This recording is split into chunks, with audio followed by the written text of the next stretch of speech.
Hey everybody, welcome to the video. I want to say before it gets started, anytime I'm talking about what taxes should be, I know there's a lot of differing opinions. I'm talking about in an idealized world where we are maximizing for individual freedom. So you're going to hear me say stuff like somebody should pay more in taxes.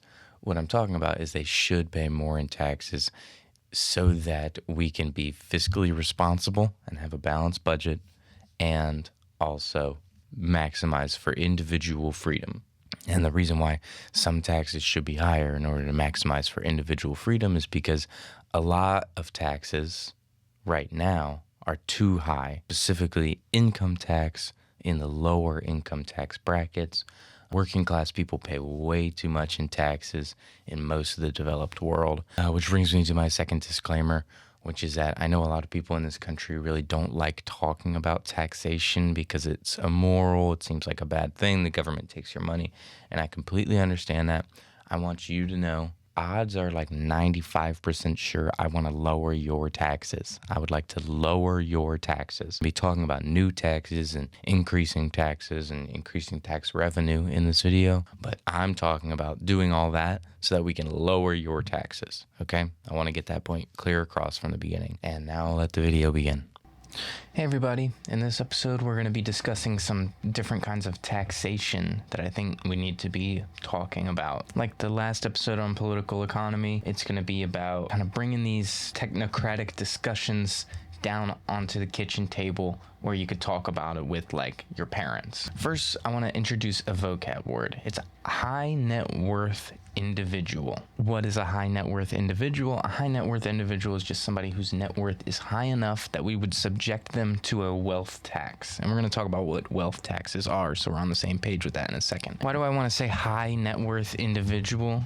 Currently in popular discourse, people are calling these people either billionaires or Epstein class. Both of those terms really miss the point, in my opinion, and I'll get into why. So the Green Party, who's currently probably the closest in any country to getting wealth taxes, is saying that they want to tax 1% annually on assets above 10 million pounds. So 10 million pounds is not a billionaire, okay? And a lot of the Epstein class, those Epstein guys, they come from all up and down the wealth spectrum. Some of them might even have less than 10 million pounds in assets. But either way, you need a phrase to describe the people who ought to be targeted with wealth taxes. Well, first of all, the phrase you use needs to be accurate. Can't call them billionaires if you're taxing them at, 10 million pounds is so much less than a billion. And second of all, it has to be gentle and nice. You can't call them Epstein class just because that's rude. People with net worth of 10 million, those are a lot of people who can vote, and you need some of their votes, and so you don't want to just call them all Epstein class. So they're high net worth individuals. That's something, it can be a point of pride, even aspiration. You can aspire to be a high net worth individual, but high net worth individuals have to pay wealth taxes. It's pretty simple. Yeah, and I want to talk about, while we're here on the Green Party's webpage, they're doing 1% above 10 million and then switching to 2% above 1 billion. I'm sorry, that is a $990 million bracket and it's only 2% at a billion.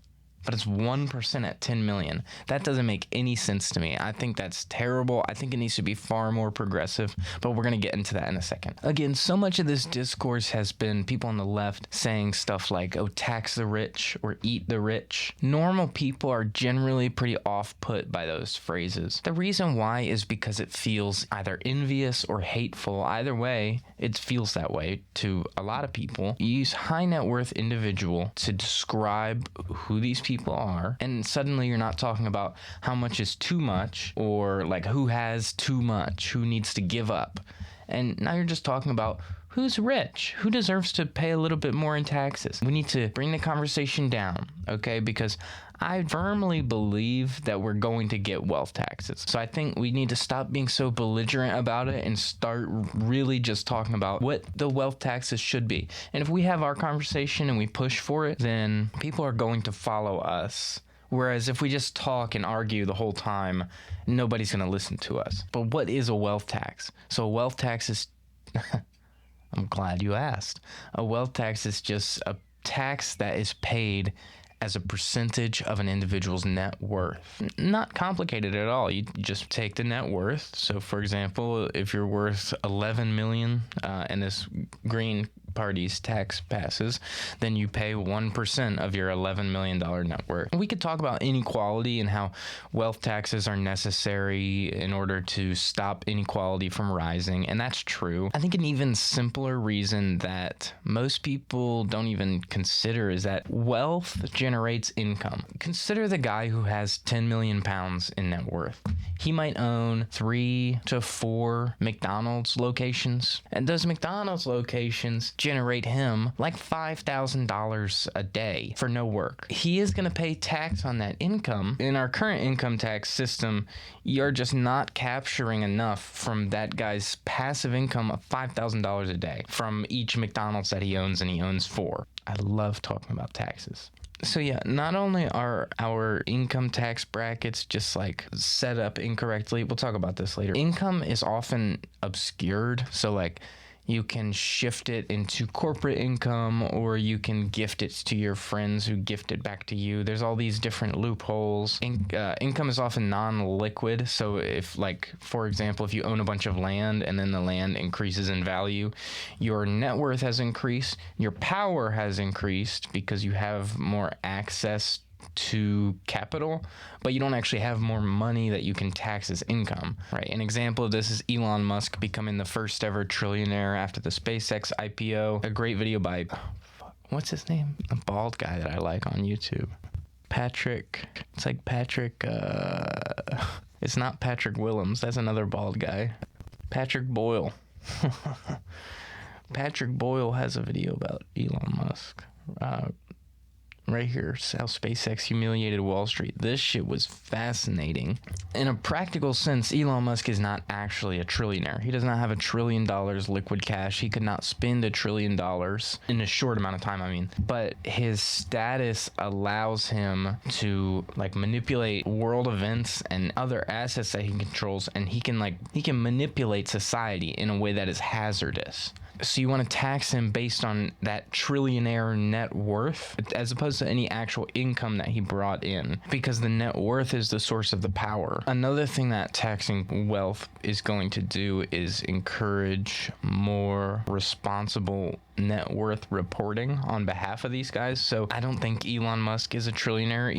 Even on paper, if there was no skullduggery, I don't think he would be a trillionaire. And I think if he was being taxed on a valuation of being a trillionaire, then he would be incentivized to want to make his net worth look lower. I mean, he'd probably look for a loophole. You'd have the other problem of these rich and powerful guys trying to make it appear as though they're not rich and powerful. At least in the current system, where a lot of your economic power is like directly correlated with your net worth, these guys having to like underreport their net worth is still going to be a benefit to society by making them less powerful. Yeah. So income, it does not represent power. What is a more accurate representation of the power is net worth, and that's why we're taxing net worth, because what we actually want to equalize is the power that these people have. It's not the money that they have necessarily. I mean, the world won't be a better place if everybody has the same amount of money, if there's still a bunch of really powerful people controlling everything. What we want to do is equalize the actual power. And when I say power, I'm talking about the power to like buy elections and influence opinions. I'm talking about control over the media. I'm talking about monopoly power, so you can make it harder for unions to form or for competition to arise. And these are all feedback loops. So a wealth tax is not the one and only way to break the feedback loops, but it's a really good way to interfere with the feedback loops, is you go after the individuals whose net worths are increasing based on control over those loops. The goal of the wealth tax is to interfere with the feedback loops so that we can, with other legislation, other taxes and other regulations and other stuff that we can get into later, we can actually reshape the landscape of power.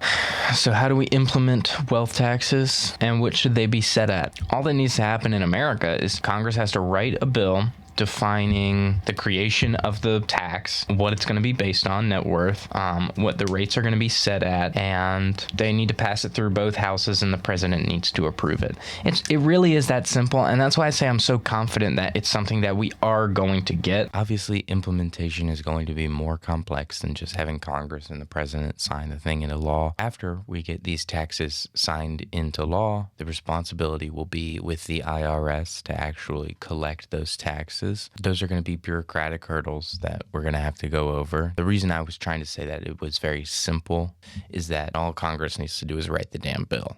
So in a way, it is simple. But I do understand that it's more complicated once we actually get it passed and once we're trying to go after those taxes. So I'm not being naive about it. I'm only saying we could get this stuff started pretty simply. Not to be like a electoralist brain rot, but this is bipartisan legislation. Everybody wants wealth taxes except for the current president and his administration. I mean, I know that we're dealing with a bunch of shit with the current president and his administration, and I'm not trying to underplay that, but I'm just saying, like, 10 years from now, we are going to have wealth taxes in place. Please, God. Please, God. Please, God. Please, God. Please. So rather than, again, arguing the whole time and complaining and then waiting for the Democrats to do the worst thing ever, we should be having very, very specific demands for our politicians. So what kinds of tax rates do we want to see? So I put them on screen. These are the wealth tax brackets that I support and the rates that I think they should be taxed at. I think it's pretty fair. It's my napkin math. Obviously, if I'm in Congress when this legislation is being drafted, I'm going to be working with experienced Congress people who know taxation, and I'm going to be working with economic experts also who have their own theories about how this stuff should be implemented. These numbers are just based on my own perception of like fairness and simplicity, and the actual goal, which is to disrupt wealth flows in sections of the economy that are controlled by really high net worth individuals who otherwise don't pay enough in taxes. Honestly, people make whole careers making this shit sound more complicated than it is. But it's just, if that's your net worth, that's what you pay. Now, I think a lot of people are going to be wondering, why is the number so low? And these are percentages of very large numbers. So again, the income tax bracket stops at 600,000, which I obviously think we should have much higher brackets going up to millions, even billion. But yeah, 8% of 1 billion is, well, what is 8% of 1 billion? What the hell is 8% of 1 billion? How do I even go about that? Times 0.08. Yeah, that's 80 million, which is honestly fine by me. I think Jeff Bezos should pay 80 million. You know, it seems like a fair number. Yeah. So that's why the numbers are pretty small. And the other reason is because we're not talking about income, we're talking about net worth. A big pushback is that these guys don't want to have to liquidate a bunch of their assets, which obviously we kind of want them to liquidate their assets so that, you know, we can redistribute them. That's the whole point of taxation. I just feel like this seems like a fair, like reasonable compromise. That's all.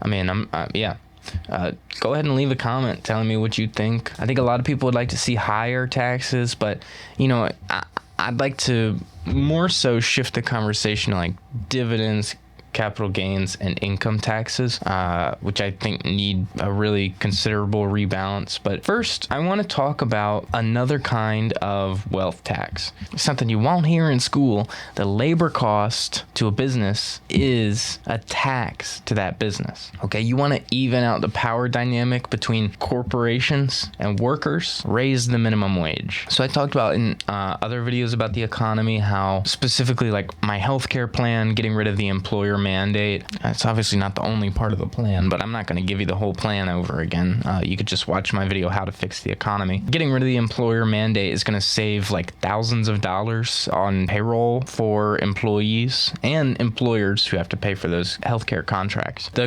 goal is you don't want the employers to just pocket the extra money that they're saving from the healthcare plan we just want to make sure when we do implement stuff like the healthcare plan or like other like major technocratic improvements that I have in mind and that others have in mind, that we just want to make sure that the employers aren't just pocketing all those savings and inequality is getting worse. And for that, we need to be making sure that we are raising the damn minimum wage. And I'm going to talk about other reasons why as well. But yeah, raising wages just has a deflationary effect. It's by far the best way to improve lives and balance power while we're operating in this current system of proto-feudal financial capital serfdom, which, by the way, is the system that we live under. A lot of people call it, what is the word? Is it really techno-feudalism? Yeah. People are calling it techno-feudalism. They call it the end of capitalism. No. The system that we live under is called proto-feudal financial capital serfdom. If you don't understand what I mean by that, it's okay. You could just call it the system of capital. Pretty much the same thing. Just understand that the system of capital is governed by rules of finance, which is a different system. And also that currently we're in a proto-feudal phase. In the case of Jeff Bezos, he wants to like colonize Mars and make it like a slave colony. Whereas in the case of Mark Zuckerberg, he wants to put a little VR headset on your brain and colonize your mind. So we're working towards, again, techno-feudalism, but we're still firmly subjected to the system of capital, which is why we're in a proto-feudal financial capital serfdom. That's the name of the system that we live in. Welcome to my channel. I hope you're enjoying. So there's two things we need to do here to implement labor cost as a tax, as an effective tax. I mean, the first is raise the minimum wage, and the second is eradicating sub-minimum wage labor. Obviously includes American neo-slavery, as well as global slavery, as well as just tipping jobs in general. That's going to give all of workers a lot more power over their employer, and it's also going to do two things that are more subtle. First, products are going to get better. This is because a larger base of customers who can spend on quality and save up for large purchases and buy more things more often. It just increases competition. And combining the change to minimum wage and regulations about sub-minimum wage labor with other disruptive regulations, like we've talked about wanting to disrupt patent law, you're going to see a lot of new businesses opening up because people are going to be able to afford to open new businesses and bring new products to the line and compete. So you're going to see products getting better is like the shorthand of everything that is downstream of people having more control and more ability to determine their future. And the second thing is what I call the labor dollar. It's something I've talked about on this channel before, but for my new viewers, I need to give a good rundown. So the current global financial system has been dubbed by some people the petrodollar system. I'm not going to bore you guys with the details, but basically central banks from countries all around the world keep United States dollars in reserve in case of an emergency. Like if there's a run on the banks or something, the banks need to be able to bail it out. They'll use United States dollars because United States dollars holds its value pretty well. In recent years with skyrocketing inflation, you might think USD doesn't hold its value very well. You'd be quite right. That's actually like one of the our country has been really mismanaged the last 25 fucking years. So that's awesome. But anyways, why is USD supposed to hold its value? I've got three reasons in mind. First, it's used in transactions around the world. It's just a ubiquitous currency. This has to do with history. It also has to do with inertia, which is the second reason. So USD is already the global reserve currency. If we wanted to switch to like Chinese yen, they would have to buy out all the USD reserves in the banks around the world, or the United States empire would have to have some kind of major collapse. But buying all the dollars out of all of the reserves around the world would be really expensive, so it's more of like a slow decline. And if you look at, I'm going to look up USD global reserve share over time graph. It really dropped down between 2008. Wow, 39? That's interesting. And then it went back up after 2012. And now it's been sitting at... Interesting. I didn't know that there was like a dip between like 2001 and I guess it happened. It looks like 2008 was the big one, but it looks like, I didn't know that. Well, anyways, the point I'm getting at still stands. What was I saying? Interesting. Well, you can see after we recover from like the 2008 decline, we have been steadily decreasing over time. And by we, I mean the percentage of United States dollars in Federal Reserves around the world. Yes, so instead of China just buying all the USD, they want to just kind of slowly let us lose our position. But the third and most important reason that USD holds its value is the petrodollar system, which I just mentioned a minute ago. Basically, the United States military is going to invade your country if you don't sell your oil at a market price in USD. We could go over the history of this. I'm not going to do that because we're talking about economics right now. The reason that we use the military to enforce the petrodollar system is because we want petroleum to back our dollar and have it maintain the value. We want people to buy and sell oil using USD so that USD holds its value and we can have our place as the world reserve currency, because that gives us a lot of power. For reasons that should be obvious and I'm not going to get into. Petroleum is a really good commodity for backing our currency for a few reasons. First, it has a high demand globally. Second, it's an ingredient in practically every single manufactured item under the sun. I swear to God, try to find an item in your room that hasn't had any petroleum used to bring it to you. It's impossible. All plastic is petrochemicals. Even this like wooden desk was the logs were chopped down with a chainsaw that burned gasoline, and the trees were transported on a truck that burned gasoline, and they were milled at a sawmill. Might have had a steam engine that burned coal. Yeah, maybe.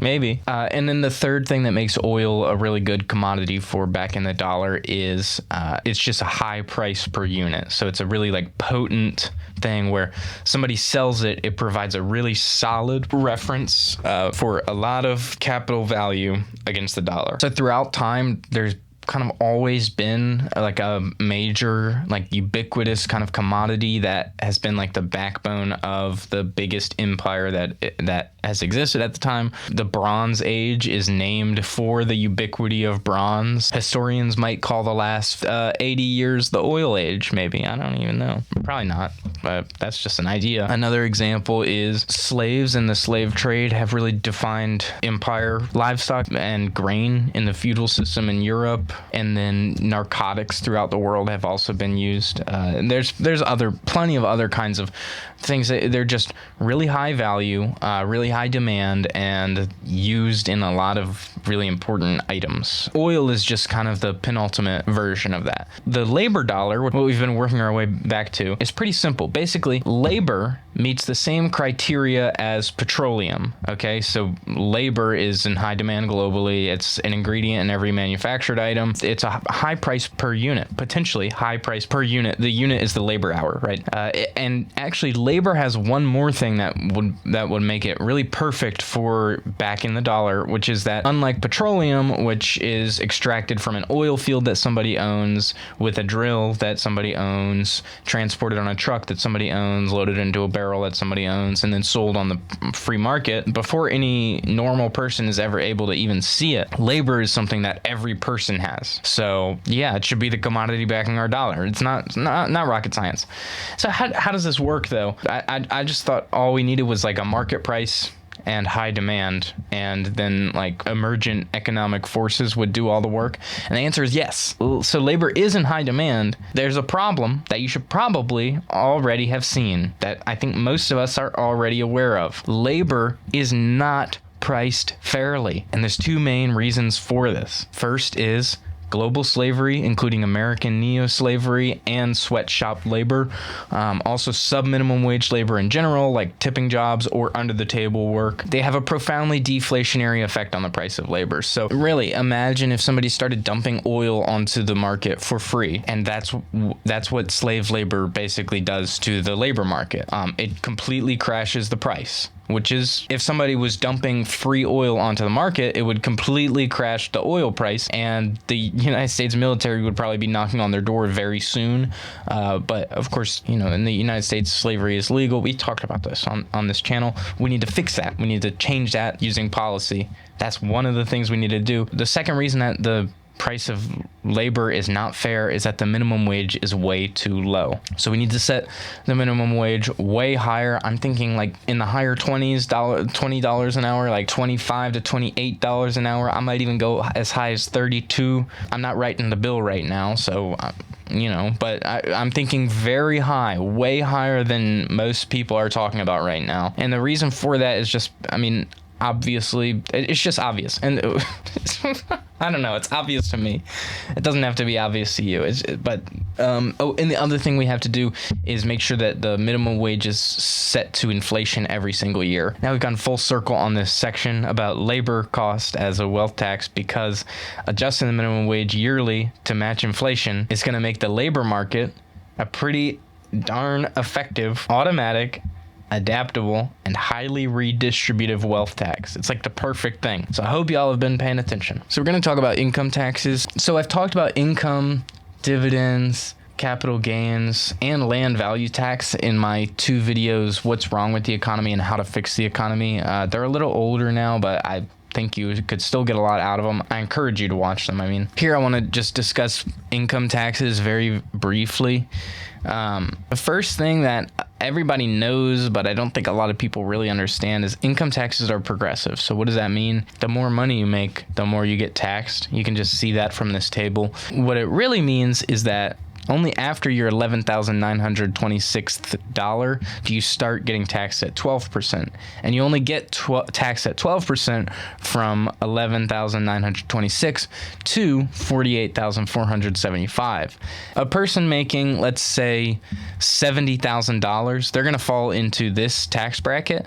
The tax rate is 22 for the tax bracket that they're in, but their effective tax rate is the rate that they actually pay. And the effective tax rate is going to be approaching 22 until they hit 103,351, in which case it's going to start approaching 24. So the highest tax bracket in America today starts at $626,351. It's pretty low for the highest income. And the tax rate only approaches 37%, which I just think is ridiculous. And you can watch those videos I mentioned where I will give you the numbers that I think the income tax bracket should be. And you can argue with me in the comments there. Approaching 37% is way too low. And this is way too low. What the income tax being progressive means is that if you lower one of these lower tax brackets, everybody's taxes get lowered in the later tax brackets. We can really significantly expand the lower tax bracket. I feel like if you're making $50K or less, you shouldn't be paying anything in taxes right now. And that's going to lower everybody's taxes, but also we can add more tax brackets. Less people will pay more taxes and more people will pay less in taxes and will generate more revenue. So it's not rocket science. It's actually again, anybody would want that. Any sane, reasonable person who had to explain to them appropriately would want that. We need to stop arguing about it and we just need to start talking about it like normal people. That's what this video is about. Get it onto the kitchen table. Start talking about it like a normal person.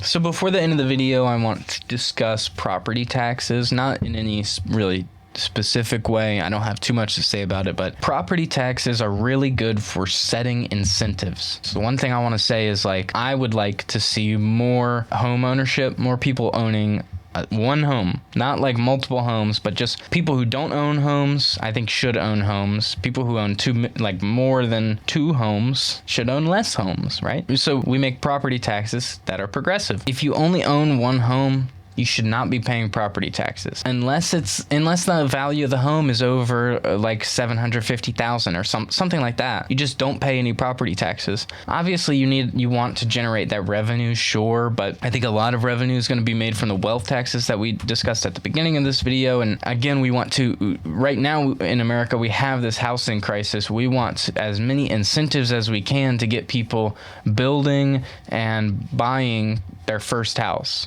But and another way we can even that out is when you buy your second house, the taxes are a little bit higher than they are now, and that's just because you don't need two houses, do you? Or maybe you do, and you should just pay a little bit more in taxes because two houses is a lot. Some people have zero. That's all. I think that's the end of the video. That's pretty much what I wanted to say about taxes. By far not a comprehensive guide, just kind of my thoughts. So thank you guys for watching. All right, that's it. You made it to the end of the video. Thank you guys so much for watching. I got a new microphone. I had the gain a little bit too high during the initial recording, which is why you can hear kind of mouth noises and stuff, but I'm still learning how to use it. I think it sounds way better than my previous one, and it better because it was expensive. Thank you guys so much for watching. I really appreciate it, and I'll see you guys next week. Until then, you have a wonderful day.